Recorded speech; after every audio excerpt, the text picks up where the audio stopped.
Ora, muito boa tarde a todos. Eu agradeço desde já a todos aqueles que subscreveram o meu canal no YouTube. É um projeto que eu pretendo continuar a desenvolver com uma base bastante regular em função dos acontecimentos no terreno. Neste momento, a grande prioridade é, sem sombra de dúvida, a situação entre a Rússia e a Ucrânia, e espero que continuem a acompanhar e que partilhem, que também deixem os vossos comentários, as vossas reflexões sobre o tipo de informação que eu vos deixo para vocês poderem ver. Muito bem. Eu hoje optaria por um conteúdo relativamente mais curto, mas dedicado sobretudo a duas áreas muito específicas e dois acontecimentos que têm basicamente dominado as notícias relacionadas com a situação na Ucrânia. A primeira delas diz respeito à rendição que nós tivemos por parte de pouco mais de 1000 fuzileiros, e que foi comunicada assim pela Rússia, e a segunda relativamente à situação das armas químicas e até mesmo dos crimes de guerra que supostamente estarão a ser investigados na Ucrânia. Tivemos o procurador do Tribunal Penal Internacional, o Karim Khan, que esteve em Bucha, e de facto acho que é um tema que tem de ser aprofundado.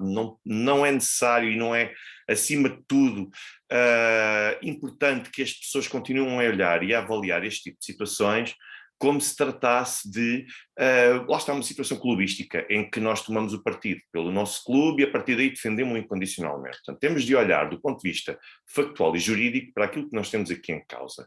E olhando para a questão dos fuzileiros que a Rússia comunicou que se renderam e que a Ucrânia desmentiu, eu hoje, por exemplo, tive a oportunidade de ouvir, pelo menos porque partilharam isso comigo, por parte do José Milhazes, famoso José Milhazes, que para ele tudo está sempre mal na Rússia, mas não é sobre isso que eu quero aqui falar. Aquilo basicamente que eu ouvi dizer hoje foi que estes fuzileiros conseguiram ganhar terreno e juntar-se ao fazer a ligação ao batalhão Azov que está em Mariupol. Ora bem, isso não é verdade. Isso já aconteceu até há algum tempo atrás, até há alguns dias, mas agora, neste momento, nós primeiro temos de perceber que temos três tipos de forças específicas em Mariupol ligadas ao lado ucraniano.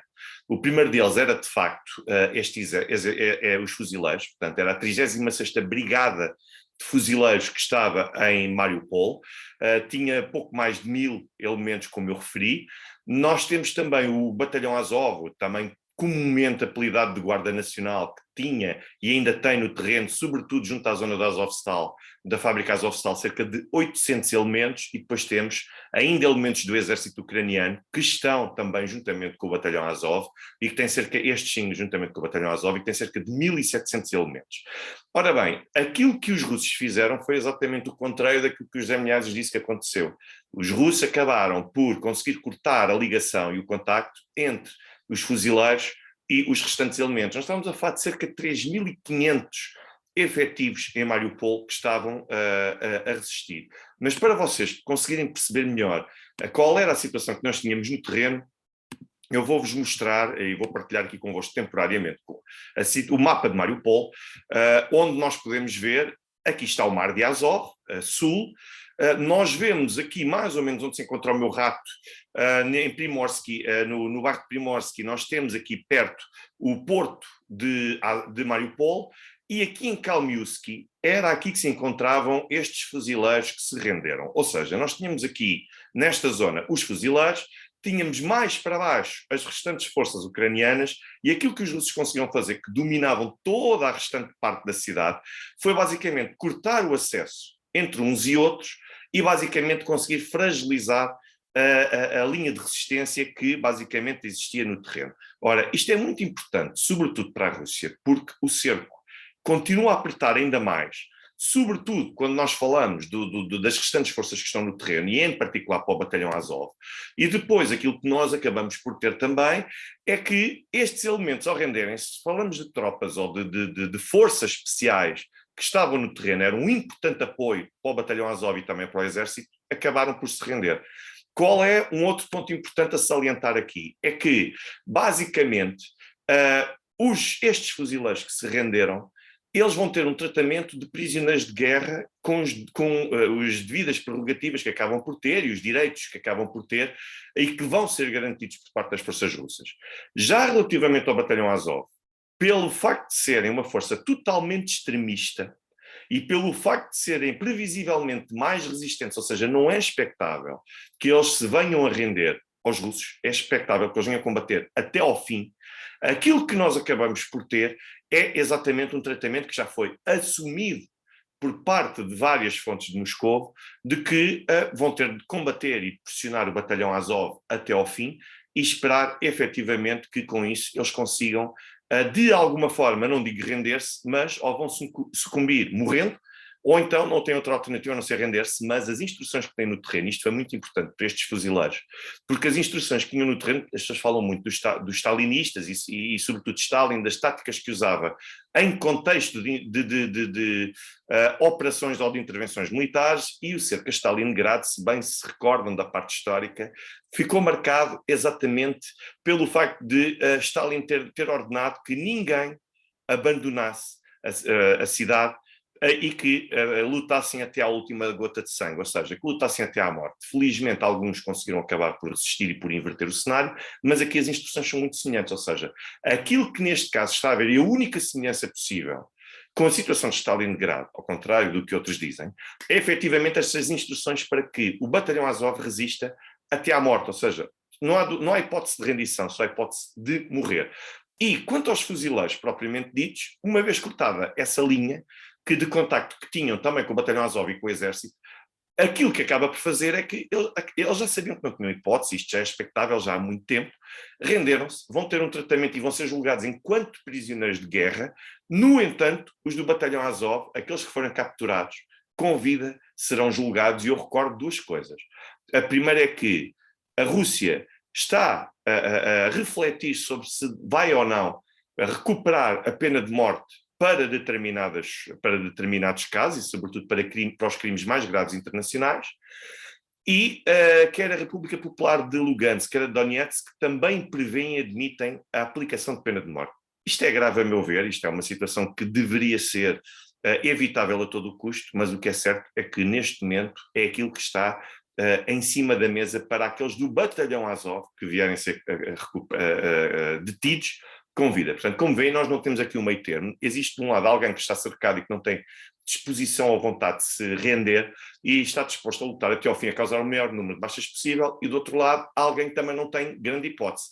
Se está a atacar, neste caso, pretende naturalmente capturar estes indivíduos com vida, não conseguindo, então não restam muitas hipóteses a não ser provocar as baixas que nós sabemos. Isto relativamente à situação de Mariupol, que acaba por ser naturalmente uma grande vitória, uma grande conquista para as forças russas que estão no terreno. Agora, um outro aspecto muito importante prende-se com a intervenção do Tribunal Penal Internacional. Eu já tinha alertado na SIC Notícias para a situação de existir um acordo entre o procurador do Tribunal Penal Internacional, que na altura até era uma procuradora em 2014, a Fatou Bensouda, para poder investigar apenas os crimes que fossem cometidos por russos e pelas, na altura, milícias pró-russas. Os crimes ucranianos estavam completamente descartados e estavam postos de parte.